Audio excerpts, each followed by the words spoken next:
Hello. कैसे हैं आप लोग? चलिए,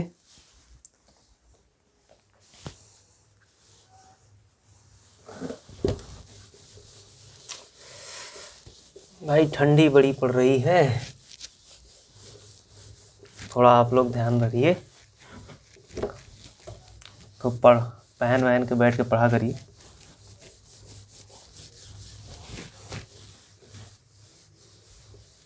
गर्मी जैसे निक्करों में बैठ के पढ़ते थे वो आदत अब छोड़ दीजिए, ठंडी काफ़ी ज़्यादा पड़ रही है।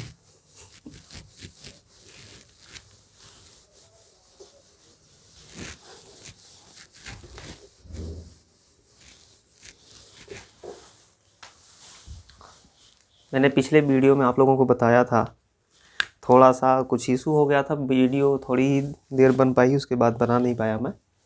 तो आज उसी के आगे थोड़ा सा बढ़ाते हैं। और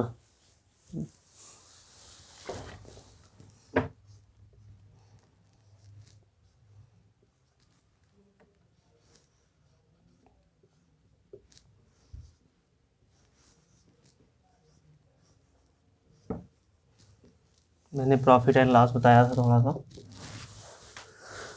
आज इसी के आगे चलते हैं। बहुत ही मज़ेदार चैप्टर है जिसमें आप कोई भी एग्ज़ाम हो, ये सबसे इम्पॉर्टेंट चैप्टर है अर्थमेटिक का। और हमारे किसी भी एग्ज़ाम में इससे सबसे ज़्यादा क्वेश्चन यहीं से आते हैं। तो बिल्कुल बेसिक से ही बताऊंगा। आप लोग जो लोग पढ़े नहीं हैं वो उसको ध्यान दें बढ़िया से। बिल्कुल बेसिक से बताऊंगा और आगे चल के पूरे अच्छे क्वेश्चन लिया जाएगा। और प्रीवियस ईयर के ही क्वेश्चन हम लेंगे जो प्रीवियस ईयर में आए हुए हैं।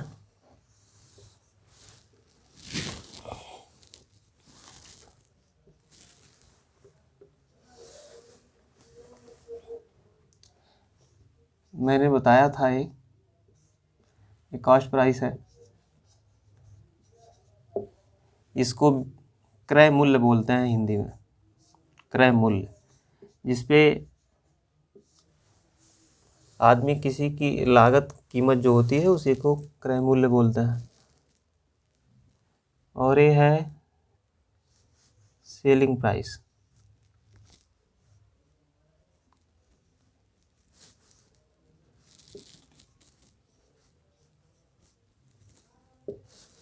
इसको विक्रय मूल्य बोलते हैं।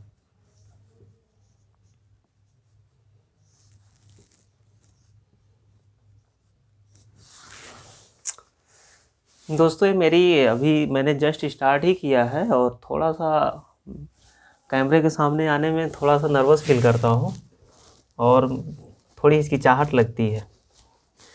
और ये धीरे धीरे निकल जाएगी। फिर आप लोगों को, अभी तो मैं छोटी ही वीडियो बनाऊंगा, ज़्यादा देर की नहीं बनाऊंगा। और जब थोड़ा सा मुझे कॉन्फिडेंस आ जाएगा फिर मैं पूरी प्रॉपर क्लास लूँगा 1-1 घंटे की। ठीक है।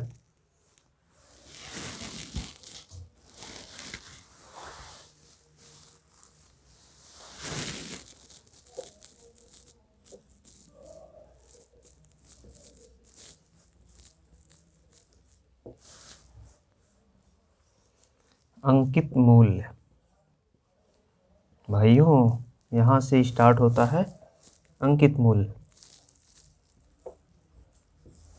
जिसका short form MP and SP।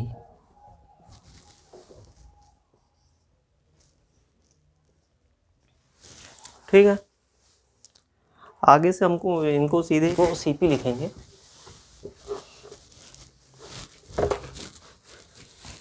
यहाँ तक मैंने पिछले वीडियो में बताया था और इसके बाद मैं कुछ बता नहीं पाया। अब यहाँ से मैं आगे चलता हूँ।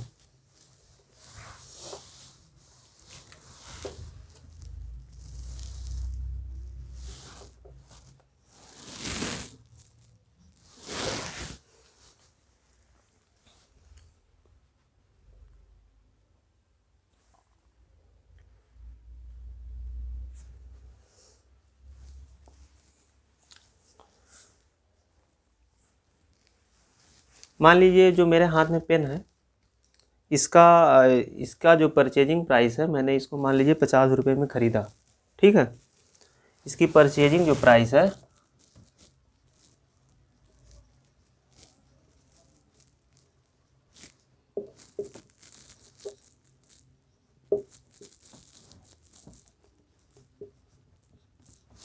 ठीक 50 रुपये है, और इस पर मैंने इसको चमकाने में या फिर इसके ऊपर स्टिकर लगाने में 10 रुपये का खर्च और कर दिया, ठीक है। तो 10 रुपये का खर्च और इस पे हो गया। तो भाइयों इसका जो कॉस्ट प्राइस हुआ, एक्चुअल कॉस्ट प्राइस वो 60 रुपये हो गया। इसका जो कॉस्ट प्राइस हुआ वो टोटल 60 रुपये हो गया। इससे हो गया कि किसी भी आर्टिकल को बेचने से पहले तक जितने भी उस पर खर्चे होते हैं, जितनी उसकी लागत, जितने उसके ऊपर सारे पैसे खर्चे होते हैं, वो उसकी कॉस्ट प्राइस होती है बेचने से पहले, ठीक है। मान लीजिए कोई आर्टिकल है और उसका किसी दुकानदार ने उसको ख़रीदा जिसका क्रय मूल्य 100 रुपये है, ठीक है। और अब उसको 120 रुपये में बेच रहा है, 20% का प्रॉफिट लेके 120 रुपये में वो बेच रहा है। तो उसके लिए, ख़रीदने वाले के लिए तो 20 रुपये महंगा पड़ गया, लेकिन ये दुकानदार के लिए प्रॉफिट हो गया 20 रुपये का, ठीक है। तो यहाँ से निकला प्रॉफिट बराबर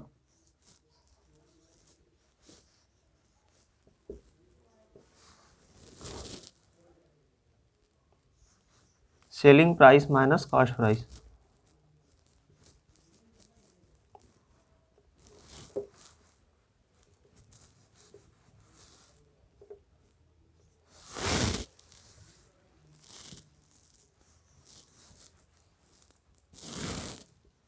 और यही चीज़ अगर वो 80 रुपये में बेच देगा मान लीजिए, तो उसका 20 रुपये का लॉस हो जाएगा उसका, ठीक है। तो यहाँ से लॉस बराबर निकल रहा है CP माइनस SP।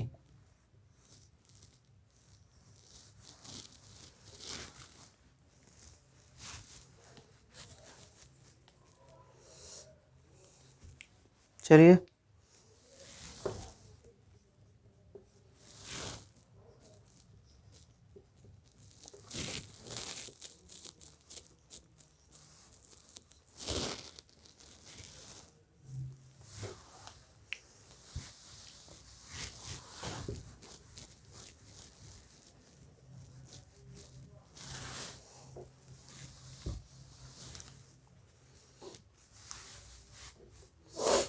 अब यहाँ से हम अगर प्रॉफिट परसेंट निकालेंगे,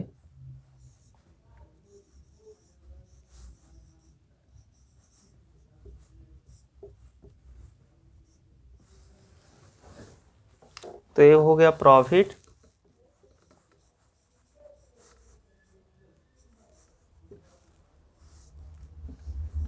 अपान क्रय मूल्य गुणे 100।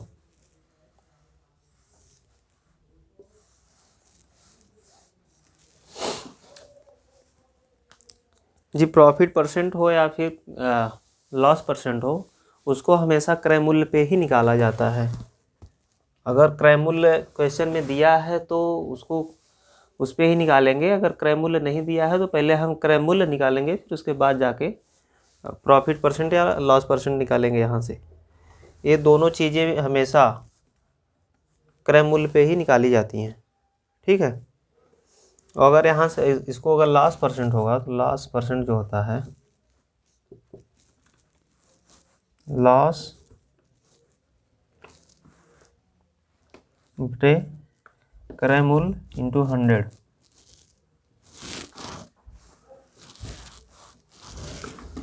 ठीक है, इतना देखिए आप लोग।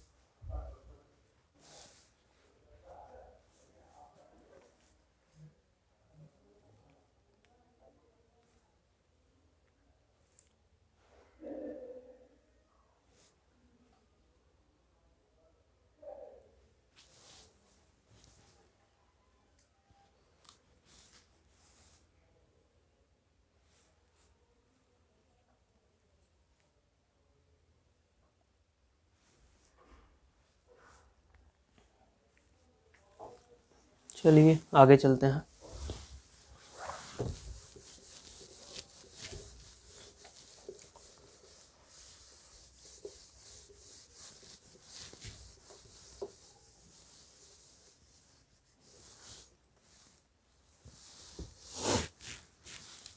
मान लीजिए मैं कोई सामान खरीदने गया और उसका जो है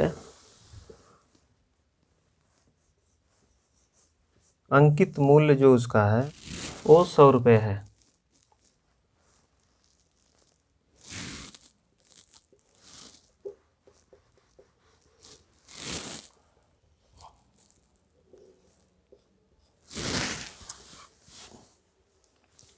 और मैंने दुकानदार से 10 रुपये बारगेनिंग करके उसको 90 रुपये में ख़रीद लिया।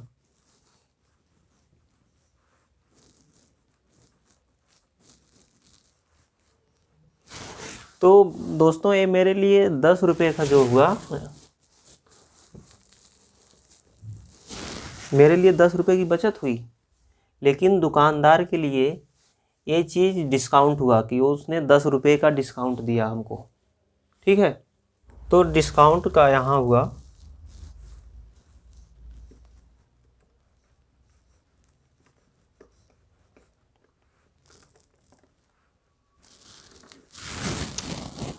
अंकित मूल्य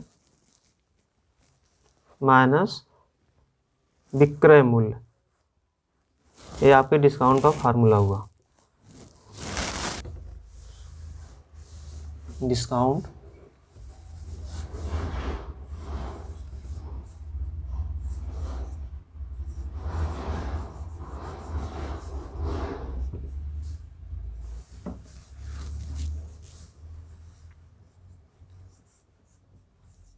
अंकित मूल्य market price minus selling price, ये आपका हो गया डिस्काउंट, जिसे हिंदी में बट्टा कहते हैं।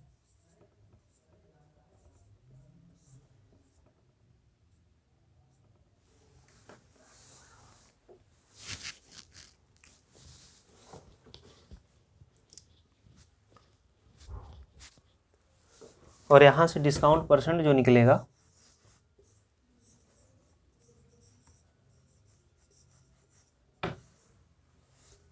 या सीधे ही लिख सकते हैं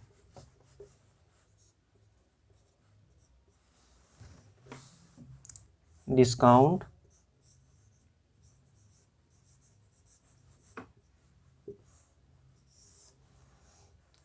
अपॉन मार्क प्राइस इंटू 100।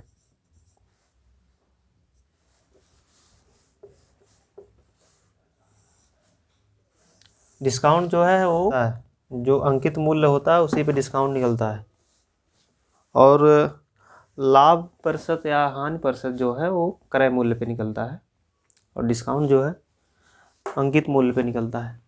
ठीक है,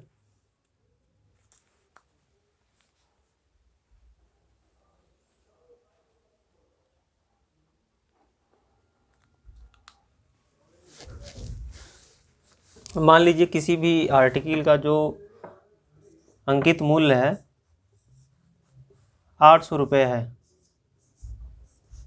ठीक है, और एक दुकानदार ने उस पर 20% का डिस्काउंट दे दिया। डिस्काउंट बराबर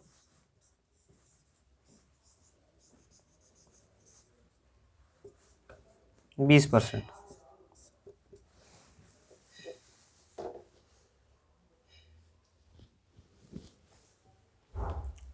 तो उसका सेलिंग प्राइस पूछेगा ये कितना है।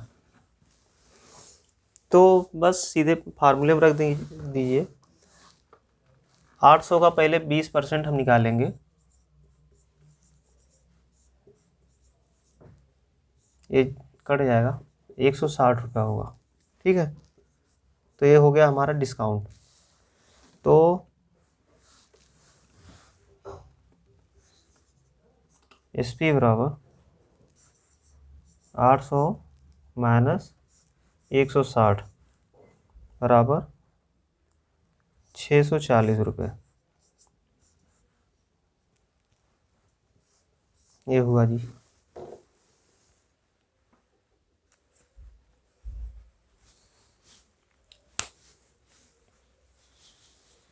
इतना समझिए आप लोग। भाई एकदम बेसिक से चलूँगा, आगे चल के सारी चीज़ें बताई जाएंगी।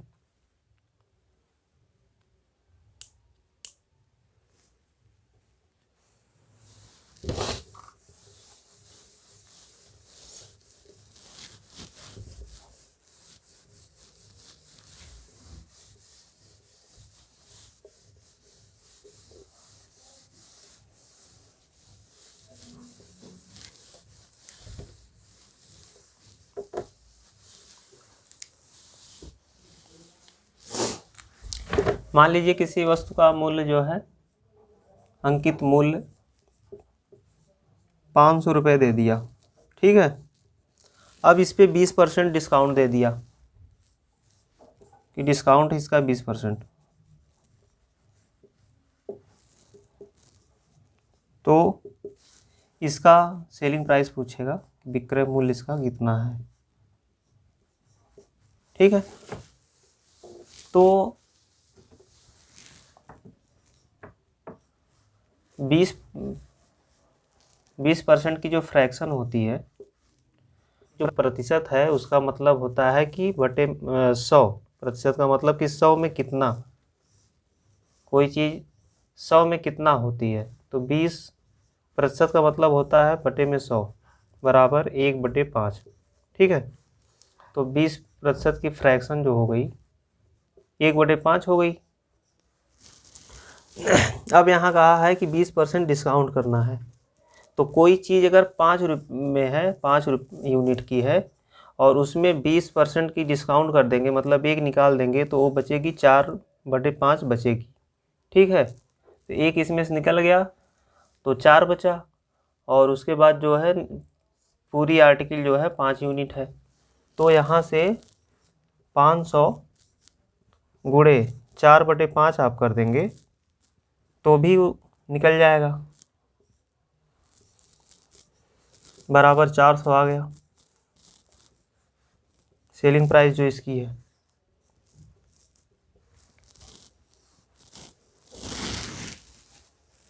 तो इससे ये निकलता है कि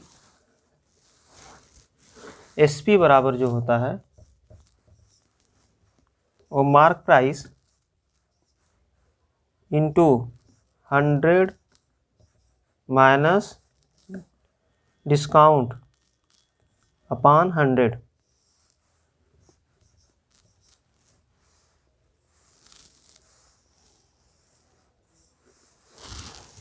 ठीक है।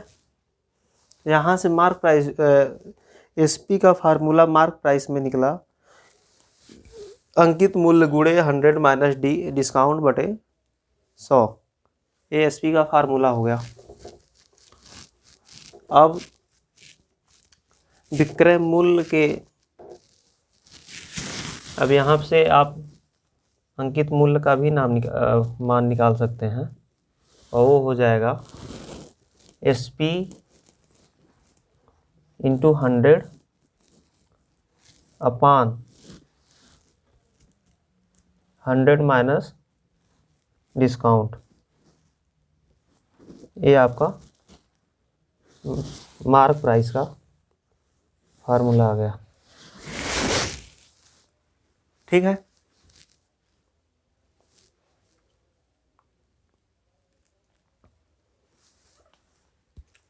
ठीक है, फिर इतना ही रखते हैं।